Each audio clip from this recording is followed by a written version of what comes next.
Hola, ¿qué tal? Buenos días. Estamos en el programa Pico de Gallo. Nuevamente con ustedes, Carlos Garza Limón, su servidor. Y bueno, pues como cada semana les tenemos algo importante que comunicar. En esta ocasión está con nosotros Jesús Nevares Perea. Jesús Nevares, buenos días. Gracias por la invitación. Eduardo Ortega Solano, buenos días, Eduardo. Y Carlos Garza Salas, buenos días. Buenos días. Mucho que comentar.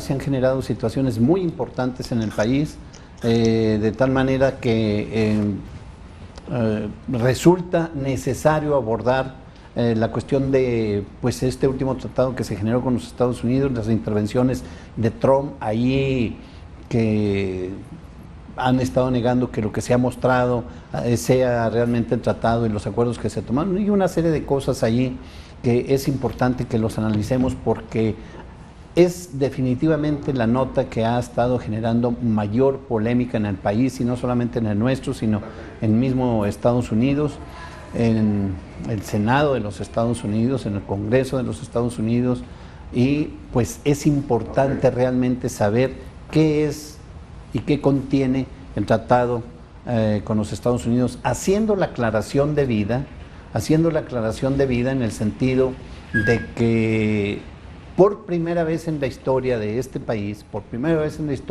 realmente se está transparentando de una manera adecuada, real, todo lo que se ha abordado con el país vecino.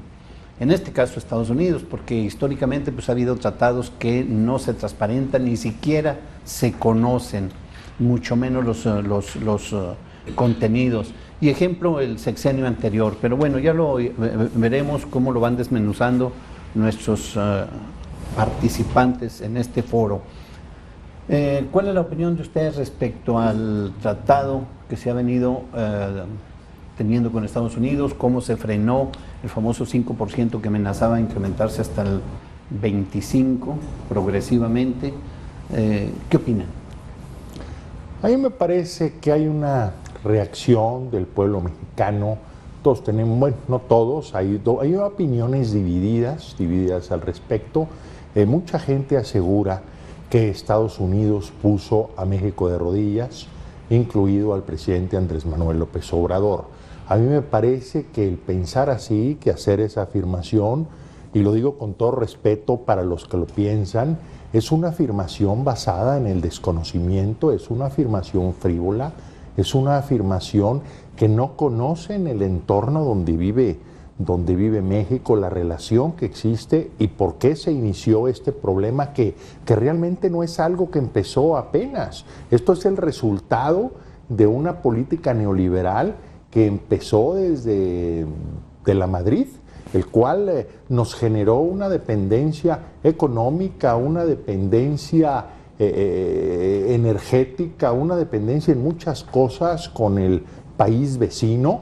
Entonces, pues, realmente muchos dicen, a ver, es que debió de haber sido una actitud más patriota. No, realmente aquí a mí me parece que Estados Unidos, como el bravucón que es, aprovechó su fuerza para imponer a México condiciones que no son correctas. Siempre se ha dicho que México y Estados Unidos son países amigos. Yo no lo creo así.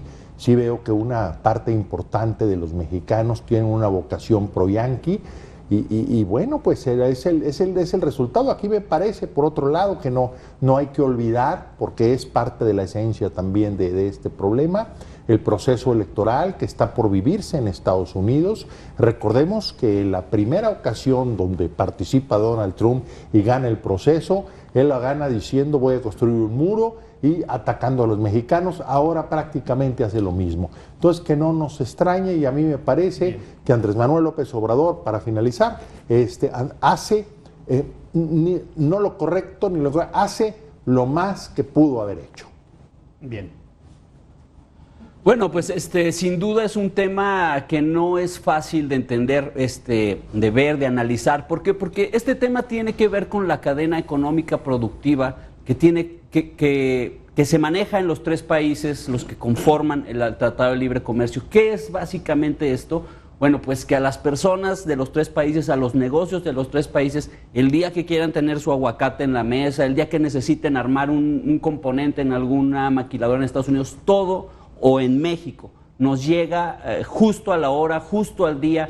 Entonces, estos 5% que quería meter Donald Trump en los aranceles, pues aunque es una amenaza, yo no sé si el presidente López Obrador, o lo pudiéramos nosotros inclusive leer así, como que es casi imposible también para los Estados Unidos, porque también imponer ese 5% de aranceles, aunque el país más perjudicado sin duda sería México a la larga, de entrada ellos tendrían que pagar esos aranceles, o sea, es el consumidor norteamericano el que tiene que pagar esos aranceles. Ahora, hay quien dice, más bien, nosotros en ese comercio les vendemos un 80% de lo que México exporta al mundo, se lo vende a Estados Unidos. Y Estados Unidos a la contra nos vende un 25%. De entrada podríamos decir, bueno, pues los perjudicados son ellos porque nosotros les vendemos más y ellos nos venden un poco menos. Pero de ese 80% que nosotros vendemos, les voy a poner un ejemplo. Somos el país principal en el mundo que vende pantallas de plasma. No hay un país, ni China más que venda más pantallas de plasma en el mundo, pero solamente un 4% es mexicano. O sea, ¿qué quiero decir con esto? Ni siquiera el control alcanza a ser totalmente mexicano. Esto lo digo porque de repente hay gente que dice, bueno, vámonos con China, ahora vamos a venderles a otros. No, realmente casi todo lo que vendemos en México para Estados Unidos u otros países viene de otros países, se importa y aquí se arma. Entonces no tenemos la suficiente, no podríamos ponernos a las patadas con Sansón efectivamente, porque no es tan fácil como decir, ok, no quieres los aguacates, échame esas 20 rejas y se las vendo a China. No es así. O sea, toda la cadena comercial lleva toda una labor de 30 años, desde dónde llegan los productos, cómo se manejan, con qué velocidad, el costo de los fletes. Entonces no es tan fácil. Ahora, en el sentido de, como dice usted, don Eduardo, yo pienso que México hasta ahorita no se dejó imponer nada. No se dejó imponer nada. Nos querían poner como tercer país seguro. ¿Qué quiere decir tercer país seguro? Es una colaboración entre México y Estados Unidos para disminuir el tráfico de personas que pasa por México. Pero si nos recordamos lo que fue el Plan Mérida, que era algo muy parecido, era la colaboración entre México y Estados Unidos para combatir las drogas, que fue firmada en 2008, pues nos damos cuenta de que la colaboración de Estados Unidos no ayudó más que para incrementar la violencia en México, para vendernos armas, porque finalmente los ganadores son ellos. Y en ese tratado, efectivamente no lo conocimos los mexicanos, de repente nos lo anunciaron, pero ahí sí se pierde soberanía nacional. ¿Por qué? Porque desde ese momento ellos pudieron conocer todo, el Departamento de Estado de Estados Unidos, la CIA, tuvo acceso a datos, a base de datos de los mexicanos, conociendo todos nuestros movimientos en redes sociales.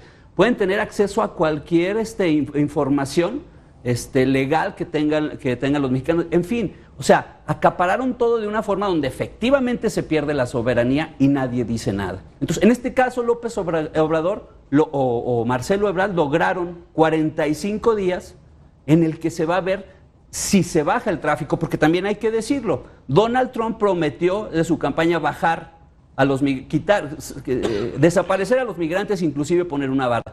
Y vemos que ha fallado. Si están pasando en un solo mes 160,000 personas a Estados Unidos que no se quedan en México, que no les interesa quedarse en México. O sea, sí tiene un problema grave Estados Unidos, que se lo quiere achacar a México. Y si vemos que la potencia más grande del mundo no ha podido en toda su vida con la migración, muchísimo menos México. Entonces, ahí vamos, veamos qué pasa en 45 días.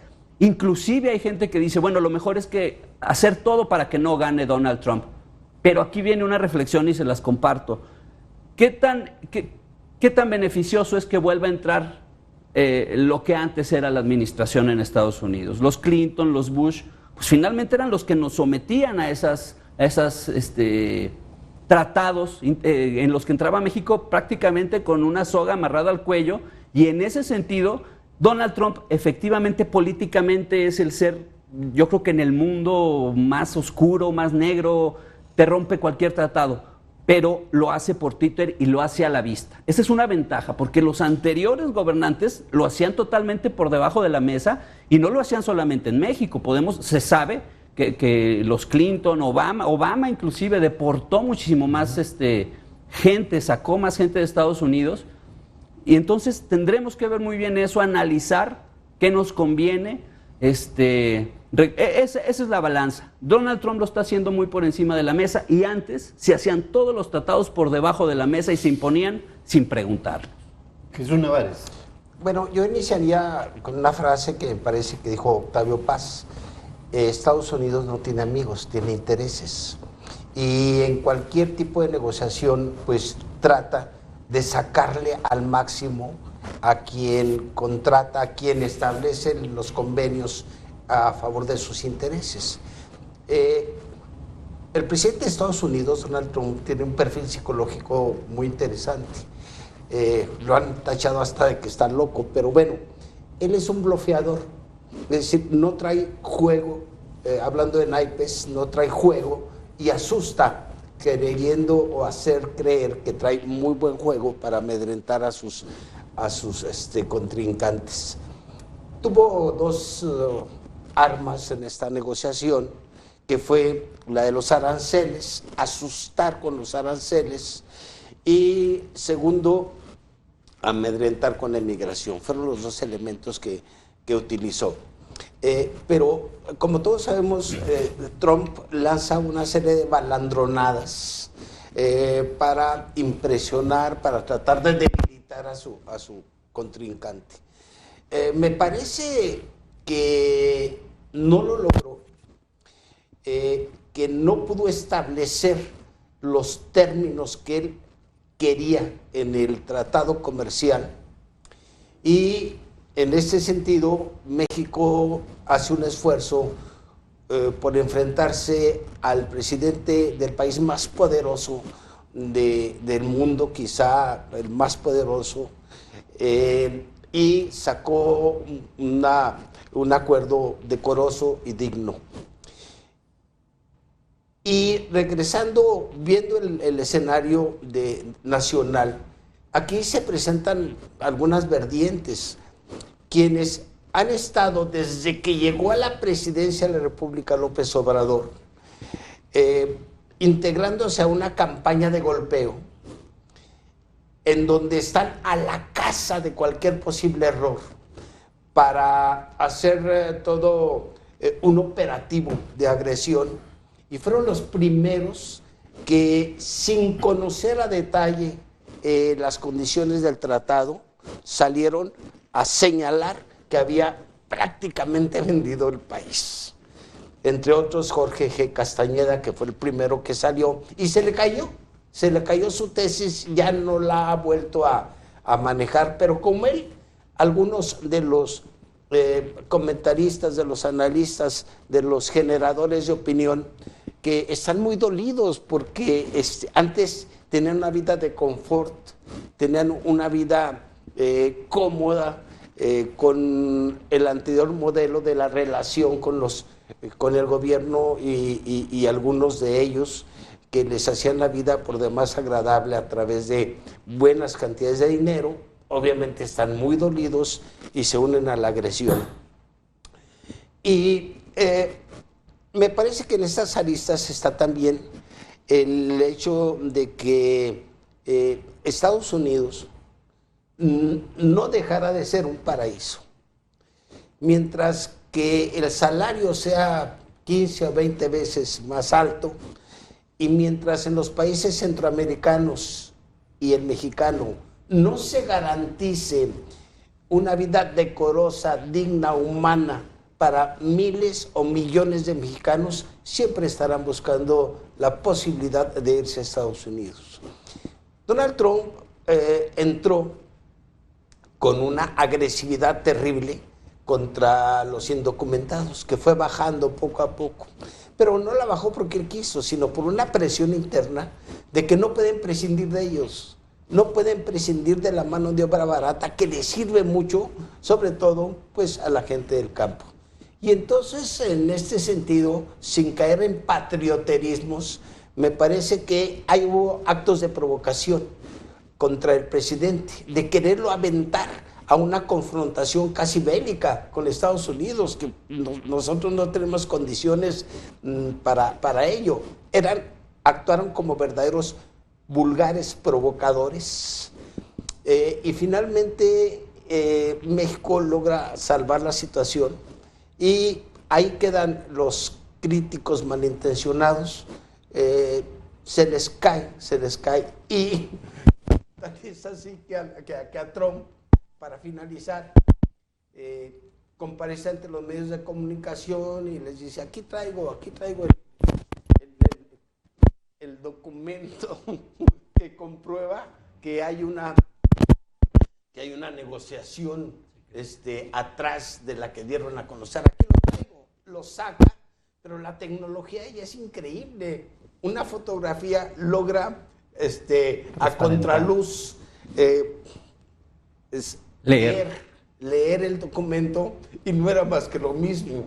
Sí, pero todo esto se presta a que los enemigos de México y de López Obrador golpeen, y por otra parte a que se haga un esfuerzo por sacar de manera lo más decorosa las negociaciones, sin olvidar que se está ante el país más poderoso y ante el presidente más loco que ha tenido. Y nada más señalando un poquito lo que usted dice, efectivamente esta comentocracia que efectivamente fue pues mantenida por muchos años y que hoy dice que es una terrible pérdida y se humilló, casi se puso de rodillas López Obrador.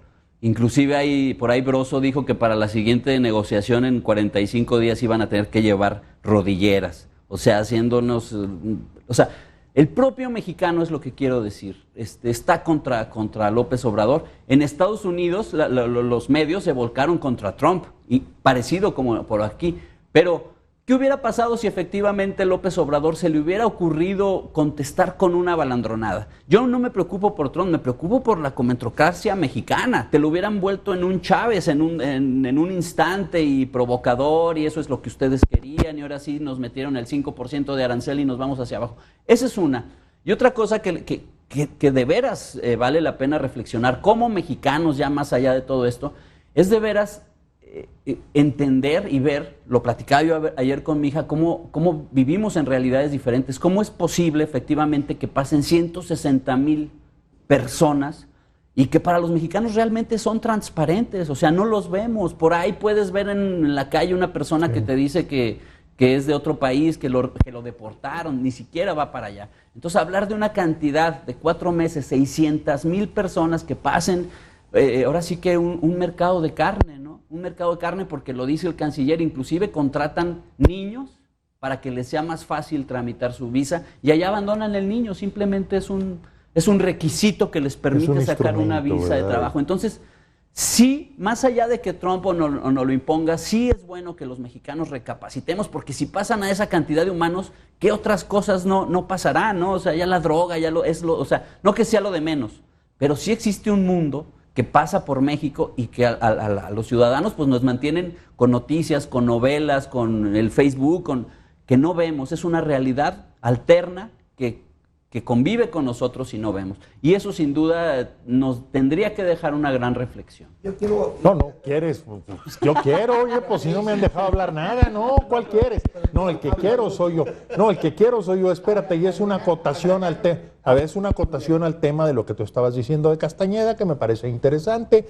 Hay que ver que efectivamente Castañeda es el primero que se deja ir y decir, a ver, aquí es que Andrés Manuel López Obrador entregó el país. Recordemos que el que está diciendo eso es el mismo que era canciller en el momento donde el expresidente Fox, para complacer al presidente de Estados Unidos, le dice a Fidel Castro, come si te vas. Con un verdadero entreguismo, sin ninguna necesidad, ahí sí era ponerse de rodillas sin ninguna necesidad. Yo aquí insisto, a México lo que está pasando no le conviene de ninguna manera, no hay negociación que sirva, pero también hay que ver esta cuestión, no es el presidente Trump de Estados Unidos, no es Barack Obama, no son los Clinton, no son los Bush, ellos simplemente son los representantes en turno de un imperio, de un poderío, de una nación que vive en gran parte de la venta de armas, las cuales sí pasan tranquilamente por las fronteras de México y nadie se preocupa de eso.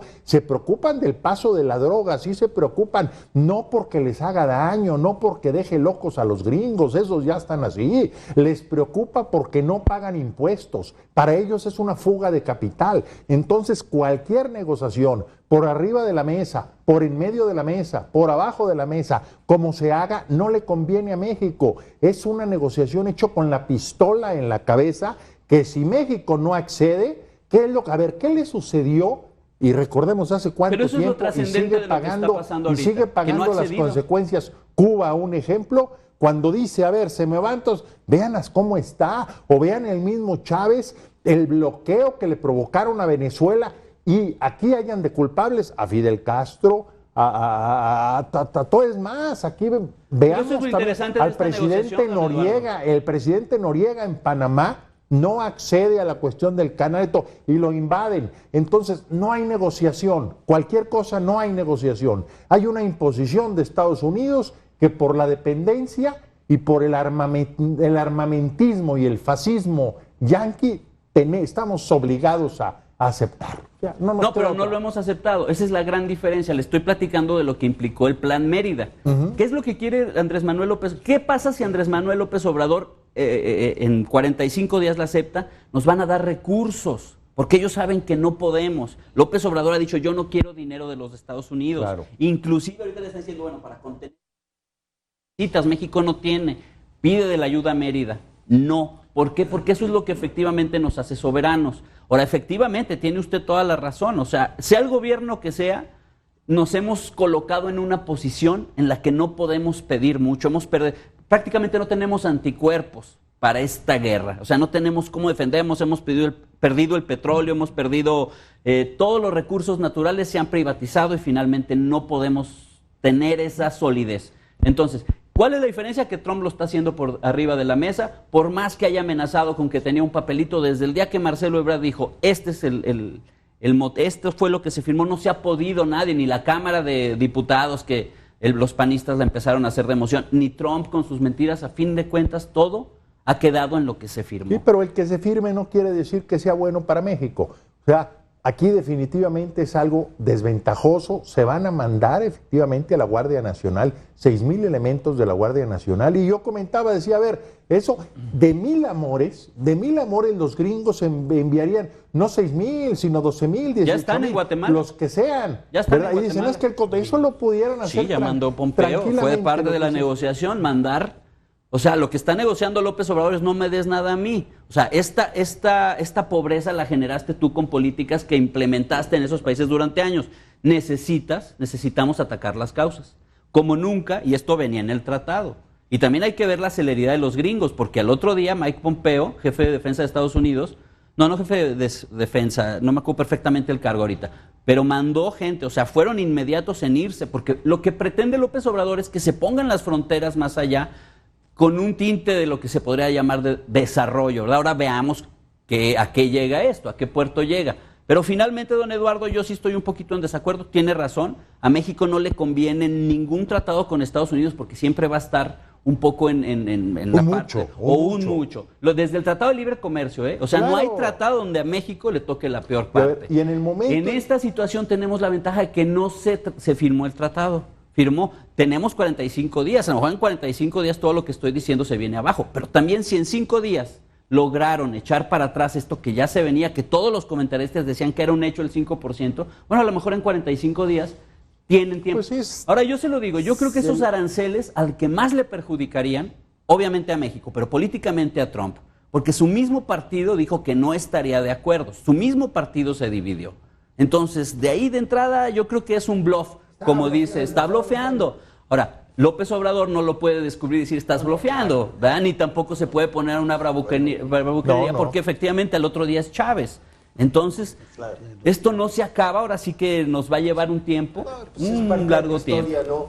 Pero yo sí quisiera retomar brevemente algo que decía el licenciado Garza Limón en su introducción, de que se está viendo con mucha transparencia esta negociación.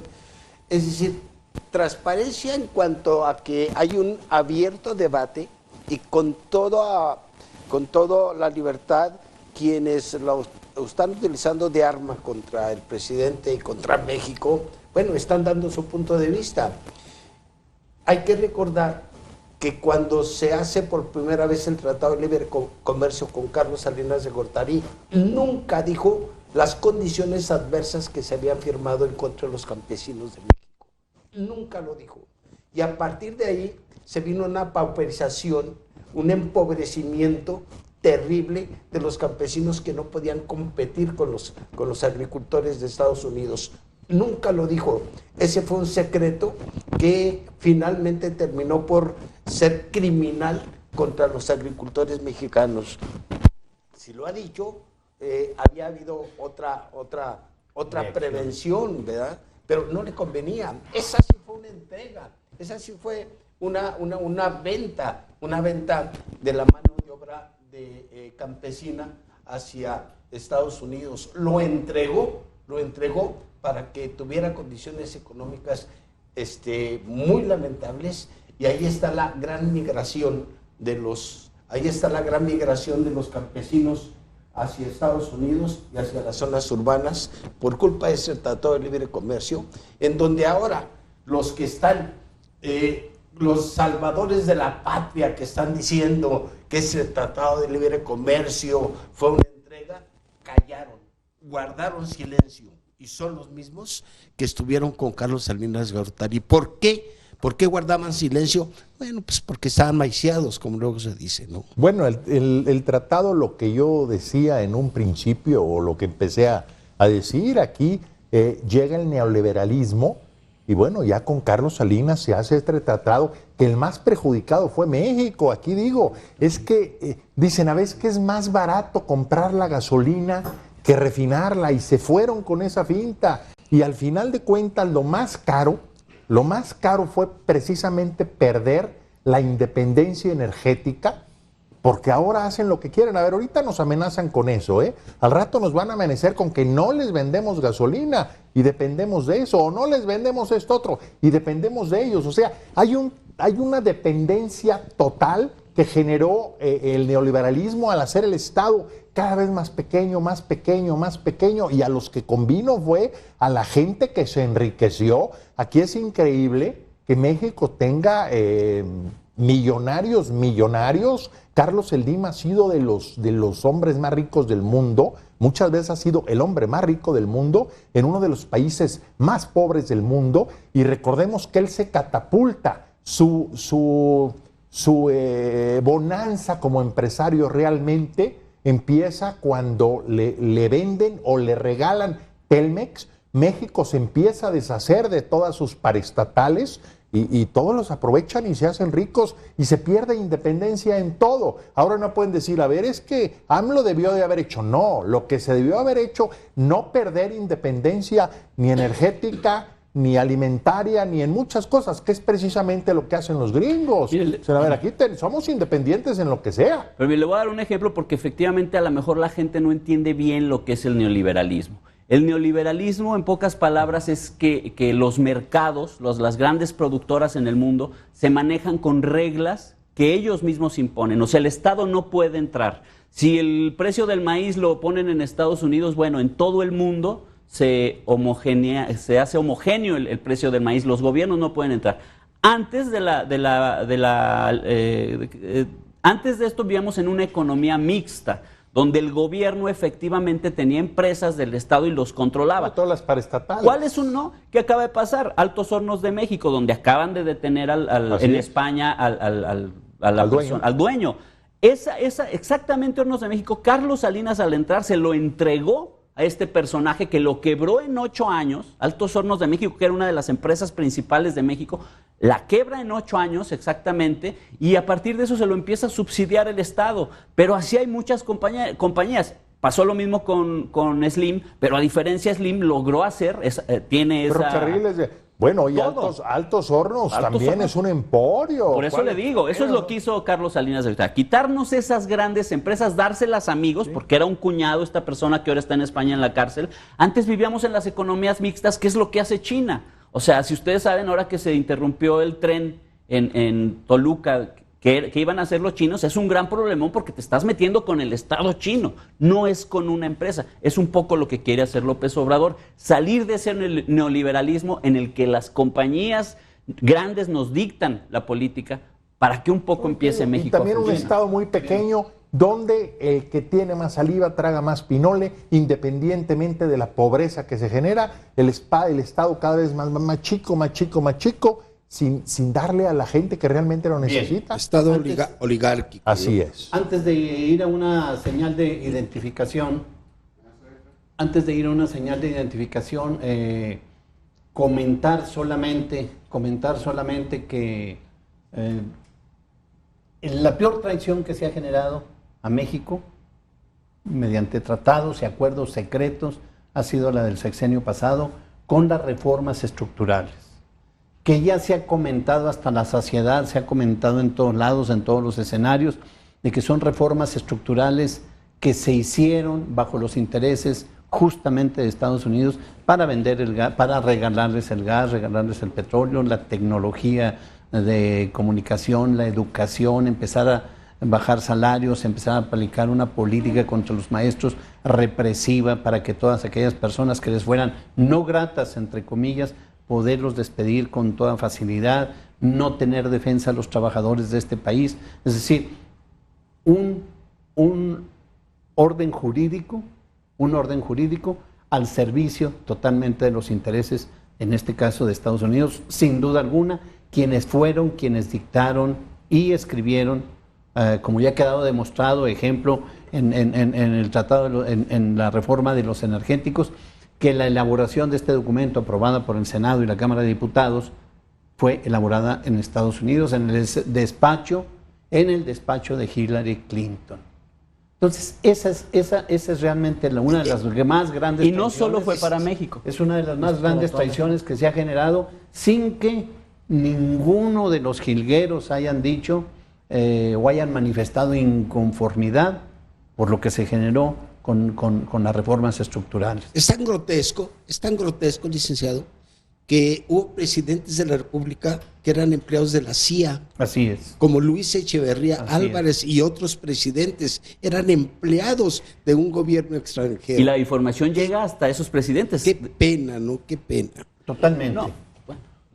Antes de ir vamos a una señal de identificación ya para abordar el tema estatal, para tratar toda la repercusión que se generó tras este proceso electoral. Regresamos en un brevísimo momento, no se desespere, estamos con Jesús Nevares Pereda, Eduardo Ortega Solano y Carlos Garza Salas en esta edición de Pico de Gallo. Regresamos en un momento con ustedes.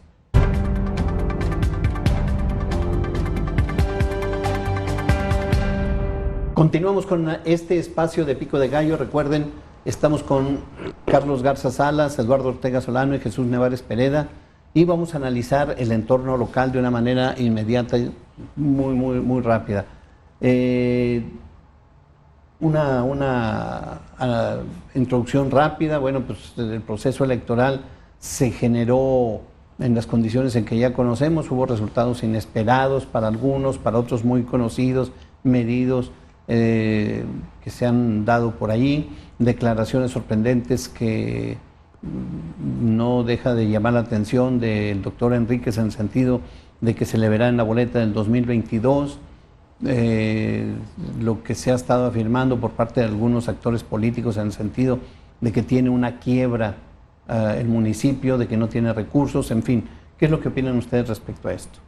A ver, va a ser muy importante las auditorías que haga Jorge Salum a la llegada al municipio. Va a ser muy importante la entrega-recepción, precisamente en base a lo que comentas, a la rumorología que existe, donde por un lado dice el doctor José Ramón Enríquez, la deuda ha bajado, debemos menos que cuando entramos, y por otro lado dice otro grupo, no, la deuda está enorme. Entonces, por el bien de ambos, debe de hacerse una entrega-recepción correcta, una auditoría, para que digan exactamente, a ver, dejamos esto y falta esto, y no hasta después, no, es que no nos dijo. O sea, las auditorías no es un revanchismo, es cosa sana, y deben precisamente de definir esa cuestión rumorología si hay más dinero, menos dinero o en qué quedó todo. Cortaron la luz a aguas del municipio. Cortaron la luz a aguas del municipio, efectivamente, 29. el cual están diciendo que es un adeudo que no inició en este trienio, yo no lo sé, es lo que están diciendo, pero sí me parece extraño que se haya hecho el corte de luz hasta ahora y no lo hayan hecho antes, no es el adeudo de 1, 2 o 3 meses. Aquí también en este momento cualquier cosa, cualquier acción que se haga o se deje de hacer lleva una raja política y así hay que entenderlo, así hay que verlo, sería ingenuo el pensarlo de otra manera. Aquí hay esto otra cuestión. A mí no me parece muy sorprendente los resultados. Ya habíamos hablado, el enemigo a vencer era Jorge Salum del Palacio. Ahorita anda diciendo, a ver, es que Morena perdió, bueno, tratando para empezar de una manera que insulta a los duranguenses. Dice, Morena perdió porque se confundieron al votar. Querían votar por Morena y votaron por el Verde, querían votar por el PT y votaron por el Verde. Fue una confusión. Que le expliquen a este señor que ni sumando los tres, Verde, PT y Morena, pasan del tercer lugar. Y ahora ya como ya más o menos le dijeron las cosas están así, está echándole ahora la culpa al Instituto Electoral, al IEPC, diciendo es que capacitaron mal, hicieron aquí las cosas, siendo que el único culpable o el que tiene el 90% de la culpa mínimo está frente a su espejo. Que se vea y ahí va a encontrar al culpable. Pues bueno, yo en ese sentido no creo que sea él el único culpable, aunque bueno, él decidió ser la cara visible, pero finalmente yo pienso que la gente que votó por Morena en las elecciones de 2018 para presidente, efectivamente votó para López Obrador y después se topó con la realidad de que no hay morenos en Morena. O sea, pues, la realidad es que tú si ibas a votar por Morena realmente estabas votando por expriistas. No es exclusivo de Durango, le pasó en algunos lugares en los que no iba para gobernador. Efectivamente, estos puestos fueron acaparados por dirigentes de otros partidos, gentes que ya había participado en la política. Por eso logró quedarse en una posición tan baja. También el no haber querido compartir con los otros partidos. Mostraron pues lo que no se quería ver, efectivamente, lo que no se quería ver en Morena.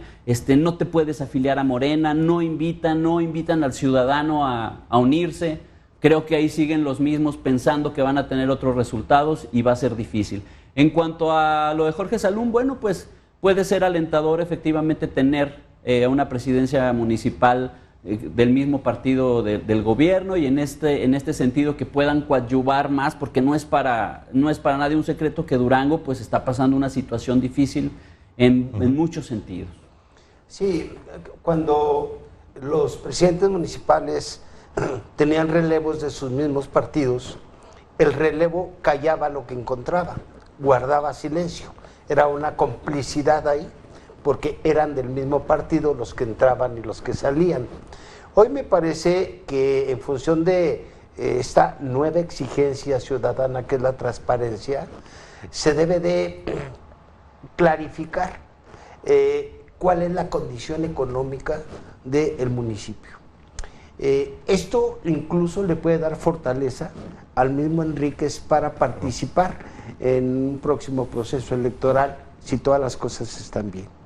Si no, bueno, pues habrá que precisar en qué andan las cosas no muy bien. Y creo que el proceso electoral trajo sorpresas, ¿no? Esa caída de Morena que terminó con una especie de mito de que la ola era automática, cuando menos aquí en Durango no lo fue. La reactivación del voto priista, a nivel sobre todo ¿estatal? De comunidades rurales y a nivel estatal. Y por otra parte, la lucha muy decorosa que dio Enríquez, que pese a que no traía un partido importante, relevante, coincido con Ortega, de que hizo una campaña competitiva que finalmente no le dio lo suficiente como para tener la votación que él hubiera deseado. Bien, nos quedan 3 minutos justo para una última intervención. Sí. Usted que no lo han dejado hablar, Pues no me ha haga dejado. uso del primer Bueno, minuto.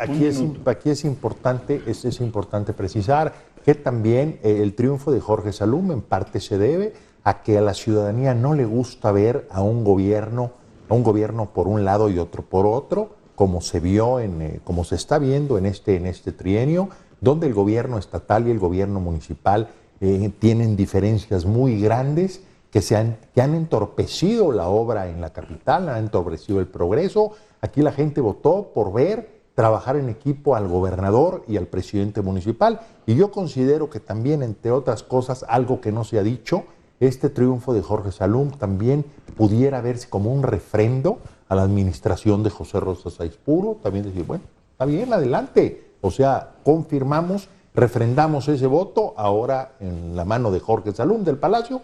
Y por último, creo que José Ramón Enríquez no está muerto, 50 y tantos mil votos, pues 52,000 votos es un gran capital, más que, como decía Nevares Pereda, a él lo impulsa un partido muy pequeñito, son votos solamente de él y por supuesto que lo vamos a ver en el 2022. Bueno, yo también, terminando con algo de que le perjudicó un poco a Morena y le benefició al PRI, porque algo de las estrategias del PRI era decir en su campaña de que no habían llegado todos los subsidios que había prometido Andrés Manuel López Obrador, que no se había cumplido, y también hay que decirlo que fue el mismo presidente quien paró todos estos becas y demás para no ser de cierta forma cómplice o que se pudiera pensar que está comprando votos o algo así. Entonces, eso lo aprovechó muy bien el PRI, según mi punto de vista, ¿no? Y también fue parte de la caída de Morena, porque mucha gente efectivamente dijo, oye, prometió becas, prometió ayuda a los y no llegaban en el momento,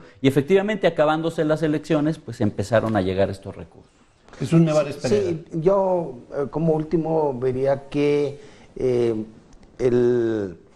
Morena tiene que construirse como partido. Hasta ahorita no es más que una corriente, un movimiento amorfo, un movimiento muy heterogéneo y que no tiene estructura. Si quiere tener más competitividad, cuando menos aquí en Durango, deben de dedicarse a construir partido, no estar haciendo declaraciones. Y me parece que tanto dirigentes como diputados de Morena le están debiendo mucho a la propuesta de López Obrador, porque ni construyen partido, ni enarbolan las banderas de la Cuarta Transformación. Es decir, son gentes que no están haciendo absolutamente nada y lo pagaron. Y bueno, pues a nivel nacional me parece que en Durango una votación que si bien ganó el abstencionismo, fue superior a la de otras partes, como Puebla, que no llegaron ni al 30%, en Baja California, muy baja, y aquí, pese a que tampoco no se sacó pues el 50%, la votación fue de las altas. Fue del 45% y la que superior le a la sigue media 10 puntos nacional, el menos. estado donde más Así se vota, es. hubo votaciones de un 20%. Sí. O sea, gravísimo. Y a Aquí la media- gobernador, ¿eh? Aquí la media nacional, el máximo histórico ha sido de un 47% en elecciones intermedias. Sé que estuvimos casi... Si un 45 no está mal. No está Bien, pues comparado llegamos con- al final de esta edición de Pico de Gallo.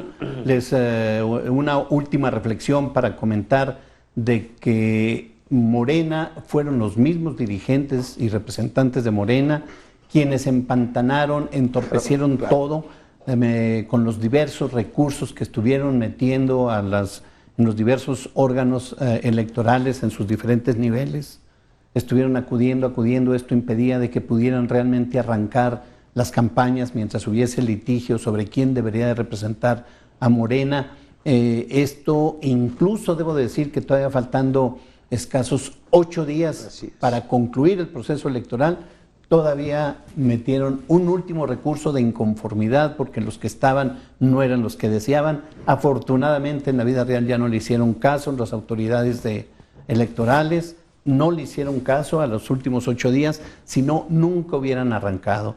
Gonzalo Yáñez arrancó escasos 12 días antes del proceso, Odniel escasos 20 días al proceso, y esto evidentemente es parte de la debacle de Morena en Durango. Es una situación que es para reflexionar, y todo esto derivado sin duda de los intereses generados por los dirigentes del partido en Durango. Es la última reflexión. Les agradezco que nos hayan acompañado en esta edición de Pico de Gallo. Muchas gracias. Eduardo Ortega Solano, Carlos Garza Salas, Jesús Nevares Pereda. Gracias al público radioescucha que nos acompañó, el televidente que nos acompañó en esta emisión de Pico de Gallo. Esperamos la próxima semana tenerle otra información de su absoluto interés y solamente recordarles de que a partir de una hora, entrando a YouTube, digitando Mesa de Debate Pico de Gallo, pueden ustedes volver a recrear esta emisión de este espacio Pico de Gallo. Un servidor, Carlos Garza Limón. Nos vemos la próxima semana. Muy buen día.